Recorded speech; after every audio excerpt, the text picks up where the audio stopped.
नमस्कार, आदाब, सलाम दोस्तों। इस चैनल में एक बार फिर से आपका बहुत बहुत स्वागत है। अगर आप इस चैनल पर नए हो तो चैनल को सब्सक्राइब जरूर करना, वीडियो को लाइक करना और हाँ, नीचे कमेंट देकर अपनी राय जरूर जाहिर करना। वेजिनल लुब्रिकेंट्स आजकल मार्केट में बड़े धड़ल्ले से बिकता है और हम इसका इस्तेमाल करते हैं। जाने अनजाने में क्या हम अपने स्वास्थ्य के साथ खिलवाड़ कर रहे हैं? क्या ये वेजिनल लुब्रिकेंट्स जो सेक्स के दौरान अक्सर इस्तेमाल किए जाते हैं, ये कितना सेफ है? सेक्स के दौरान जो ड्राइनेस होती है, वेजिनल ड्राइनेस होती है, उसे दूर करने के लिए, जो डिस्कम्फर्ट होती है उसे दूर करने के लिए, जो पेन होती है उसको दूर करने के लिए लुब्रिकेशन का इस्तेमाल किया जाता है, यानी लुब्रिकेंट्स का इस्तेमाल किया जाता है। लेकिन ये लुब्रिकेंट्स कितना सेफ है? क्या इस लुब्रिकेंट्स का आपको इस्तेमाल करना चाहिए? क्या इससे किसी भी तरह का कोई नेगेटिव साइड इफेक्ट आपके शरीर पर पड़ता है?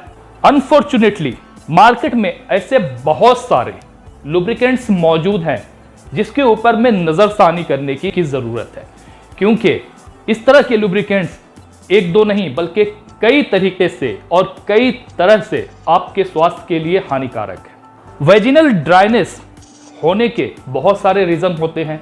सबसे पहली चीज़ ये कि जैसे जैसे एज होती है उसी तरह से जो वेजिनल टिश्यूज़ होते हैं वो ड्राई होते चले जाते हैं। इस वजह से भी सेक्स के दौरान में डिस्कम्फर्ट का होना हो सकता है। इसके अलावा मेनोपॉज, ब्रेस्ट फीडिंग और कुछ मेडिकल कंडीशंस जैसे कि डायबिटीज, इन्फ्लेमेटरी बाउल डिजीज और सर्टेन टाइप के जो कैंसर्स होते हैं उसकी ट्रीटमेंट का जो साइड इफेक्ट होता है उसके वजह से भी जो वेजिनल ड्राइनेस है वो बढ़ती चली जाती है और डिस्कम्फर्ट होना शुरू हो जाती है। So these all the reason for the dryness and discomfort and the pain of vaginal area.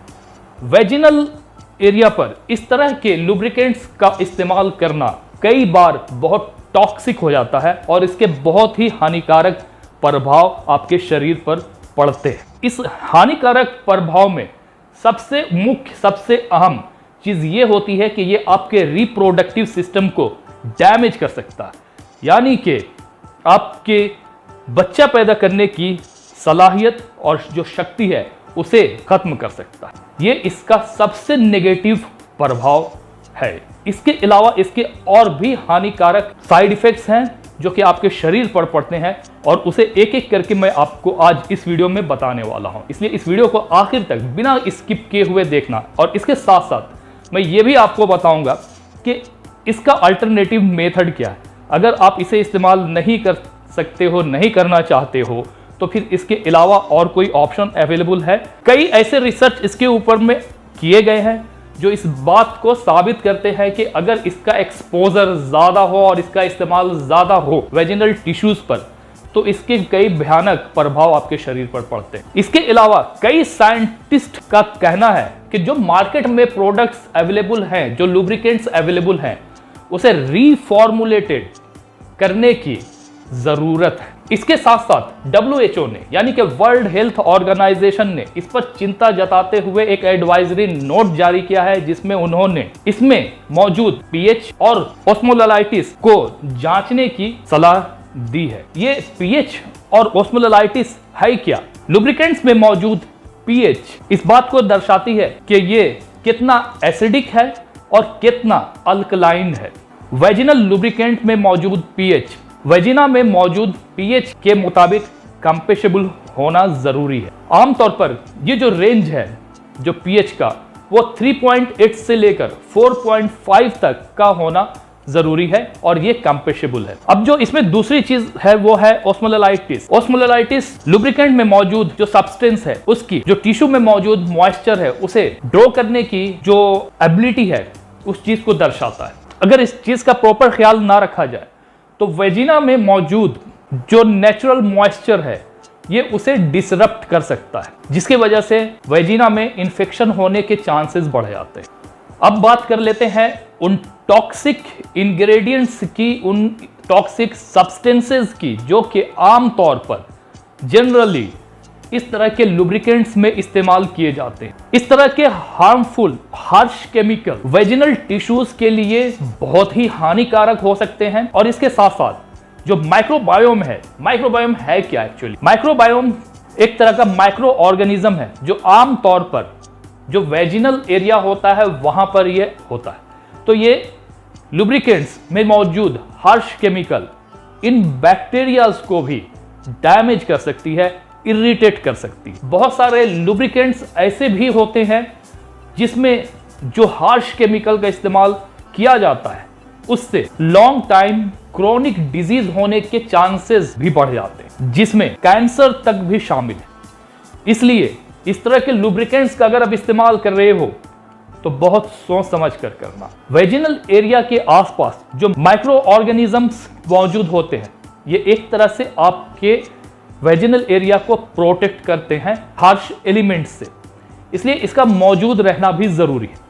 लेकिन जब हम हार्श केमिकल वाले लुब्रिकेंट्स का इस्तेमाल डायरेक्टली इसके ऊपर में करते हैं तो ये हार्श केमिकल इस माइक्रो ऑर्गेनिज्म को ख़त्म कर सकता है और जिससे ये सारी प्रॉब्लम्स क्रिएट हो सकती है। इसलिए इसका इस्तेमाल बहुत सोच समझ कर आपको करना चाहिए। दूसरी चीज़, बहुत सारे ऐसे लुब्रिकेंट्स हैं जिसमें पैराबेन का इस्तेमाल भी किया जाता है। ये पैराबेन वेजिनल एरिया के पास मौजूद लैक्टोबैसिलियस को खत्म कर सकता है, डिसरप्ट कर सकता है। ये लैक्टोबैसिलियस एक तरह का बैक्टीरिया होता है जो कि वेजिनल एरिया के पास मौजूद होता है।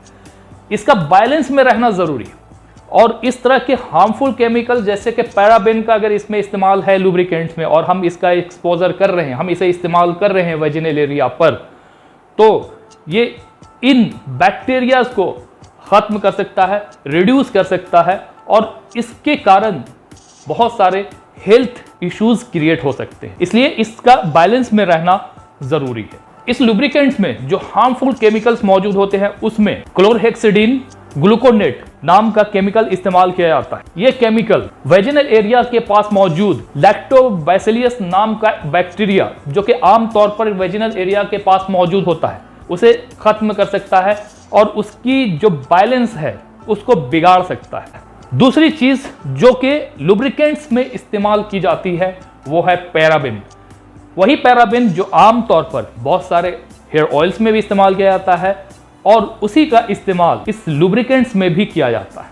इसे आमतौर पर हम मिथाइल पैराबेन और प्रोपाइल पैराबेन के नाम से जानते हैं, जो कि लुब्रिकेंट्स में इसका इस्तेमाल होता है। ये प्रिजर्वेटिव्स जो कि लुब्रिकेंट्स में इस्तेमाल की जाती है, ये वेजिनल एरिया में जो म्यूकस मेम्ब्रेन होते हैं उसमें इरिटेशन पैदा करने का काम करता है। इसके अलावा इसका रेगुलर इस्तेमाल करने से वेजिनल एरिया के ऊपर में रैशेस पड़ने शुरू हो जाते हैं। सिर्फ इतना ही नहीं, अगर हम इसका इस्तेमाल लंबे समय तक करते हैं, रेगुलर करते हैं, तो इन हार्मफुल केमिकल के वजह से, खासकर इन पैराबेन के इस्तेमाल करने के वजह से इनफर्टिलिटी होने के भी चांसेस बहुत ज़्यादा बढ़ जाते हैं। इसके अलावा इसमें जो तीसरा हार्मफुल केमिकल का इस्तेमाल किया जाता है वो है साइक्लोमेथिकोन और साइक्लोटेट्रस ऑक्सेन। इसका भी इस्तेमाल आमतौर पर इन लुब्रिकेंट्स में किया जाता है और इस तरह के केमिकल्स आमतौर पर जो सिलिकॉन बेस्ड लुब्रिकेंट्स आते हैं जो मार्केट में दस्तयाब हैं उसमें इसका इस्तेमाल होता है। इसका अगर हम ज़्यादा इस्तेमाल करते हैं तो ये एक तो जो रिप्रोडक्टिव सिस्टम हमारा होता है उसे डैमेज कर सकता है, उसे डिसरप्ट कर सकता है। इसके साथ साथ यूटेरियन कैंसर्स तक को डेवलप कर सकता है। इन लुब्रिकेंट्स में कई ऐसे हार्मफुल केमिकल का भी इस्तेमाल किया जाता है जो कि हिडन होता है। जी हाँ, ऐसे बहुत सारे हार्मफुल केमिकल और भी इसमें मौजूद होते हैं जिसे जानबूझकर डिस्क्लोज भी नहीं किया जाता। मार्केट में मौजूद ये लुब्रिकेंट्स कई तरह से आपको प्रभावित करने की कोशिश करते हैं, जैसे कि फ्लेवर्स, फ्रेग्रेंस, एरोमा।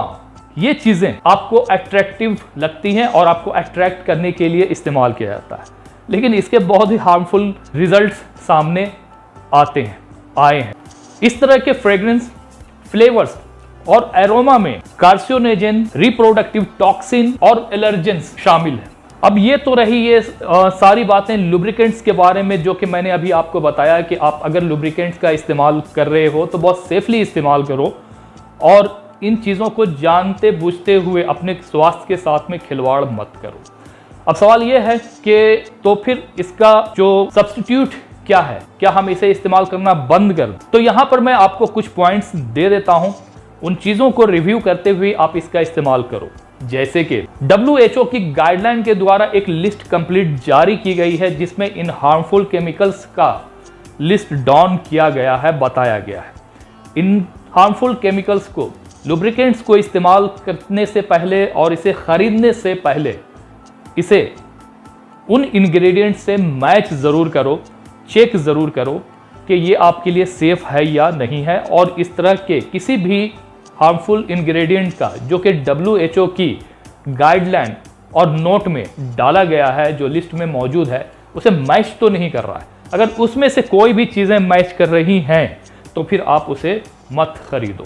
अगर आपके लुब्रिकेंट में पीएच और ओस्मोलाइटिस का जिक्र नहीं है तो फिर आप या तो उस लुब्रिकेंट को खरीदो मत, या फिर उस कंपनी को कॉल करके उसके कस्टमर केयर से बात करो और इसके बारे में ज़रूर पूछो कि इसमें जो पीएच है वो कितना है और ओस्मोलाइटिस जो है वो कितना है।